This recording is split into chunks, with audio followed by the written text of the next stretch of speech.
Hello everyone, कैसे हो आप सब। उम्मीद है आप लोग ठीक ठाक होंगे। मैं हूँ फैज़ान और मेरे साथ हैं उमर, पूरा उमर नाम भाई। मोहम्मद उमर फारूकी, शॉर्ट उमर काफ़ी है। ठीक अच्छा, है। आज जो फैज़ान भाई वीडियो लाए हैं वो बहुत इंटरेस्टिंग है मेरे हिसाब से, क्योंकि मैं हिस्ट्री का स्टूडेंट हूँ, तारीख़ का तालिब इल्म हूँ, तो तारीख़ी हवाले से बता रहे हाँ, थे एक कि कुछ वीडियो है बहुत तो ही इंटरेस्टिंग होने वाली है। ज़बरदस्त, real story of Shri Chhatrapati और इस बारे में संभाजी। मेरे ख्याल बहुत लोगों ने कहा भी था हाँ, आपको ना। काफ़ी लोगों ने था, और ये काफ़ी टाइम से पेंडिंग रही थी ये वीडियो। और आज हमने सोचा इस पर रिएक्शन दें और इसके बारे में जानें कि ये क्या है, क्योंकि ये उनकी आप लोग से रिलेट करती है, हिस्ट्री से भी रिलेट करती है दुनिया की। और एक शख्सियत है जिनके बारे में ये है। मैं जानता नहीं हूँ मुकम्मल तौर पे, लेकिन बहुत थोड़ा बहुत तजस्सुस है। मैंने पढ़ा है, लेकिन अभी देख अच्छा, के और अच्छा लगेगा, मैं लिखूँगा फिर बाद में। ठीक है जी, स्टार्ट करते हैं। ये लो भाई, कुछ है ना। हाँ, संभाजी राजे 14 मई सोलह 1657 किले पुरंदर पुणे में दुनिया के सबसे शक्तिशाली, सबसे बुद्धिमान दुनिया और के सबसे बहादुर योद्धा का जन्म हुआ था। इस योद्धा ने अपनी 31 की उम्र तक 128 युद्ध जीते थे। सेंट जेवियर्स को उनकी कब्र से गोवा में एक विशिष्ट समय पर बाहर निकालने की जो प्रथा शुरू हुई, वो इसी महान योद्धा के कारण शुरू हुई थी। यह महान योद्धा एक राजपुत्र था। यह जब 2.5 साल के थे तब इनकी माताजी सईबाई का निधन हो गया था। पिता हर वक्त एक युद्ध से दूसरे युद्ध की ओर दौड़ रहे होते थे, इसलिए इनकी दादी जी, जो छत्रपति शिवाजी महाराज की माँ थी, उन्होंने संभाजी राजे के परवरिश की जिम्मेदारी ली। जी हाँ, संभाजी राजे थे ग्रेट वॉरियर। परवरिश शिवाजी महाराज की मातोश्री जीजाबाई ने की थी। अपनी उम्र के 8.5 साल में बाप ही रे बाप, संभाजी राजे 14 गुड। भाषाओं के पंडित बन चुके थे। अपनी उम्र के 9 साल में ही उन्हें महाराष्ट्र के रायगढ़ से अपने पिताजी के साथ आगरा के लिए रवाना होना पड़ा था। आप सोच सकते हो कि एक 9 साल का बच्चा 1000 घोड़े पर मील। बैठकर 1000 मील किस तरह से गया होगा, और औरंगजेब के बंदी बनाए जाने के पश्चात किस तरह से ये एक बच्चा अपने पिता के बिना औरंगजेब का बंदी बनकर रहा होगा। राजनीति का सही ज्ञान किसी की संभाजी जो राजे खून ने में ज़रूरत औरंगजेब होती के है ना, बच्चे उसके होने अंदर पर ही सीख लिया इतनी था। ताकत होती अपनी है। चालाकी के कारण संभाजी ने औरंगजेब की कैद से अपने पिताजी छत्रपति शिवाजी महाराज को भी छुड़वाया, और कुछ दिनों पश्चात वे स्वयं भी छूटकर रायगढ़ पहुंच गए थे। अपने पिताजी शिवाजी महाराज की गैर मौजूदगी में संभाजी राजे जनता दरबार और न्याय दरबार खुद संभालने लगे थे। संभाजी महाराज का दिया हुआ हर फैसला जनता ने अपने सर आंखों पर उठाए रखा। उम्र के 14 बरस तक संभाजी विज्ञान, अर्थशास्त्र और युद्ध के सभी गुणों से संपूर्ण हो चुके थे। इस छोटी उम्र में उन्होंने 3 ग्रंथ लिखे थे, जिनमें से संस्कृत में लिखा नखशिकांत, नायिका भेद और अच्छा, 7 शातक आज भी काफ़ी प्रसिद्ध है। इनमें से नखशिकांत में जो गणपति का वर्णन और स्तुति संभाजी राजे ने की है, वैसा वर्णन श्री गणेश का शायद ही आज तक किसी ने किया होगा। 16 जनवरी 1681 में संभाजी राजे छत्रपति बने। मराठों के ये पहले राजपुत्र थे जो छत्रपति बने थे। छत्रपति बनते ही इन्हें एहसास हुआ कि मराठा साम्राज्य के पास धन धान्य की बहुत दिक्कत थी, जिसके चलते इन्होंने सीधे औरंगजेब के औरंगाबाद और बुरहानपुर पर आक्रमण करके काफ़ी बड़ी मात्रा में धन और जेवरात इकट्ठा किए। औरंगजेब ने गुस्सा कर आगरा छोड़ा और सीधे छत्रपति संभाजी राजे को सबक सिखाने का फैसला लिया। मराठों को सबक सिखाने के लिए वो महाराष्ट्र की ओर अपने 5 लाख 5 सैनिक लाख। और 4 लाख जानवर, जिनमें ऊंट, घोड़े और हाथी काफ़ी बड़ी मात्रा में शामिल थे, उनको लेकर निकल पड़ा। मराठों की जान उनके गढ़ किलों में हुआ करती थी, इसीलिए औरंगजेब ने नासिक के रामसेस किले को अपना सबसे पहला निशाना बनाया।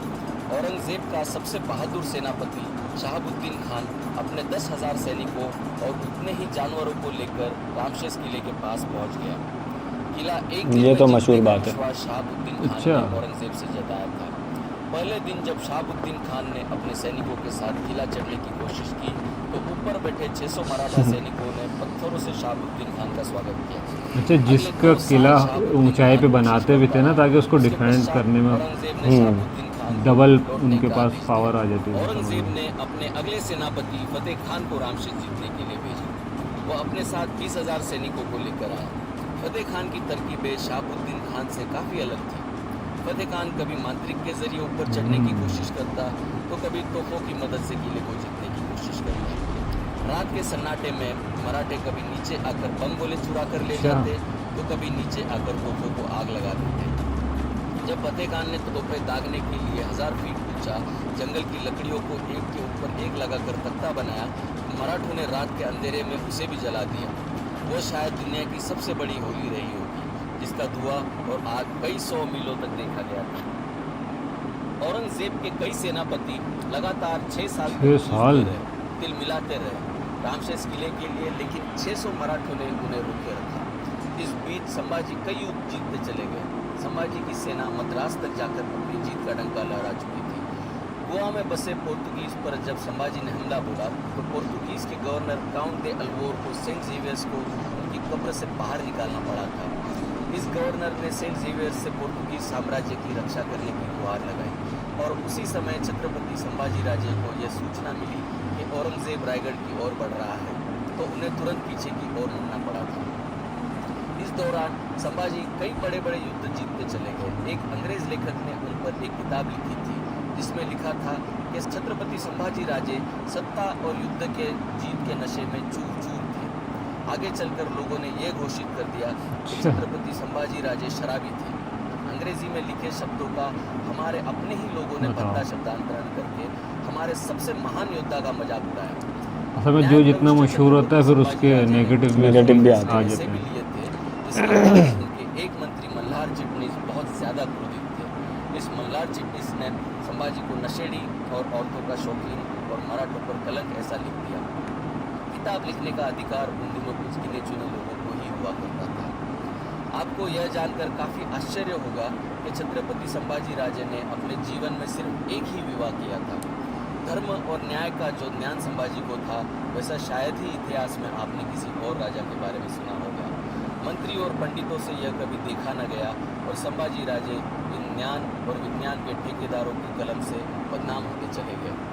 संभाजी राजे से सीधे युद्ध में जीतना संभव नहीं था, इसलिए औरंगजेब ने संभाजी के नज़दीकी रिश्तेदारों के जरिए संभाजी को धोखे से अपने रायगढ़ किले से दूर दिलवाया।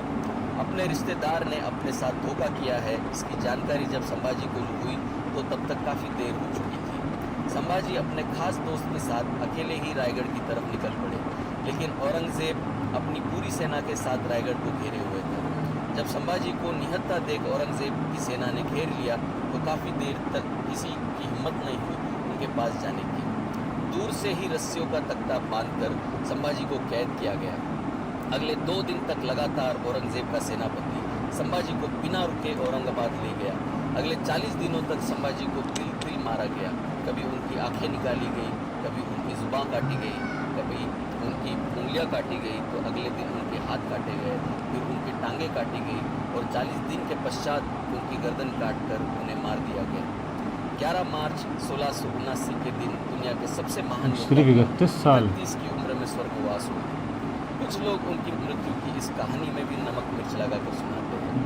कुछ कहते हैं कि संभाजी ने औरंगजेब का मजाक उड़ाते हुए कहा कि तेरी बेटी मुझे दे दे, जबकि औरंगजेब की बेटी संभाजी से उम्र में। तो भाई ये तारीख़ है और तारीख़ लिखने वाले इन्होंने ख़ुद कहा कि तारीख़ के साथ छेड़छाड़ कर चुके हैं इनके अपने।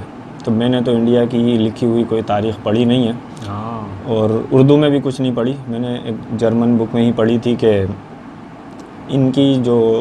इनके साथ जो होते थे, एक का नाम विजय कुमार था जो इनकी तारीख़ लिखता था। जब वो ख़ुद लिखवाते थे। अच्छा, जब उसने तारीख़ मुकम्मल करी तो उसको भी जो वहाँ के मंत्री थे उन्होंने डरा धमका के उससे तारीख़ ले ली और उसमें छेड़छाड़ करी। और सही तारीख़ क्या है ये शायद अब किसी को भी नहीं पता, क्योंकि जब वहीं के जो लोग मुलव्विस हो गए उन्होंने तारीख़ के साथ छेड़छाड़ करी, क्या क्या हुआ क्या क्या नहीं हुआ। अब जितनी बातें सामने आती हैं वो जितने मुंह उतनी बातें। सही बात क्या है, इसका सही मुसन्निफ़ कौन है, शायद ढूंढने से मिल जाए। मेरी नज़र में अभी तक नहीं आया। ये सब बातें जो इन्होंने कहीं तिगड़म हुआ है इसमें, यानी कहीं ना कहीं कुछ ना कुछ जो लोग इसमें बीच में मुलव्विस हो गए थे उन लोगों ने कुछ ना कुछ करके तारीख़ को बिगाड़ा हुआ है। अब सही तारीख़ क्या है अल्लाह ही जाने। अब आप क्या कहते हैं इस बारे में? तो मैंने पहली बार ये सब चीज़ें जानी हैं, तो इसका मुझे भी एक तो वो है कि जाहिर सी बात है हर उसमें हीरो होते हैं, सब के अलग अपने अपने हीरो हैं। जैसे उन्होंने दिखाया कि उन्होंने जितनी जंगें लड़ी हैं, जाहिर सी बात है उनकी ताज़ीम या उनकी इज़्ज़त करना बनता है। सिर्फ 31 साल की उम्र में उन्होंने कई जंगें जीत ली थी। जंगें लड़े और अपने लोगों के लिए, अपने मुल्क के लिए, तो वो जाहिर सी बात है हीरो है। और उसके लिए बहुत जुर्रत की बात होती है। लिखना और कहना तो एक सिर्फ बातें हैं, जो करता है वो जानता है कि उसने क्या कुछ कुर्बान किया है और क्या कुछ सहा है। और उनको अच्छा, पहले ये सब बहुत आम नहीं था कि वो रिश्तेदारों और इन सब के थ्रू जो करवाते थे, ये तो मतलब यही कोई सब तो चलता रहता था। मतलब कोई अगर यानी उस दौर में भी powerful है, पप्पो हुआ करती थी। हाँ, जो ताकत से नहीं हाथ आ रहा तो उसको साजिशों से हाथ साजिशों से, हाँ। लाया जाता था। ये एक रहा है अलमिया ना, जो पुराने जितना दौर का सबका ही है, ना जो सिर्फ जितना यहाँ का। पावर में होगा, मशहूर होगा, उसको गिराने के लिए यूरोप, भी शुरू इंग्लैंड होगा। में भी ये सब चीज़ें रही हैं, ठीक है। तो जाहिर सी बात है, ये अब जाहिर है ये सब चीज़ें एक तारीख का हिस्सा बन चुकी हैं और बहुत एक अलग सी फीलिंग आई ये सब चीज़ें जानकर। बहुत अच्छा लगा, तो बहुत मज़ा आया। ये बात है। तो ऐसी मज़ीद हमें वो होगा, अगर मज़ीद इससे रिलेटेड कोई स्टोरीज़ मिलती हैं तो हम उसको सुनेंगे, उस पर रिएक्शन देंगे, आप लोग के साथ शेयर करेंगे, ठीक है। तो आज की ये वीडियो थी, जल्दी मिलेंगे अगली वीडियो में, जब तक के लिए ऑल द बेस्ट।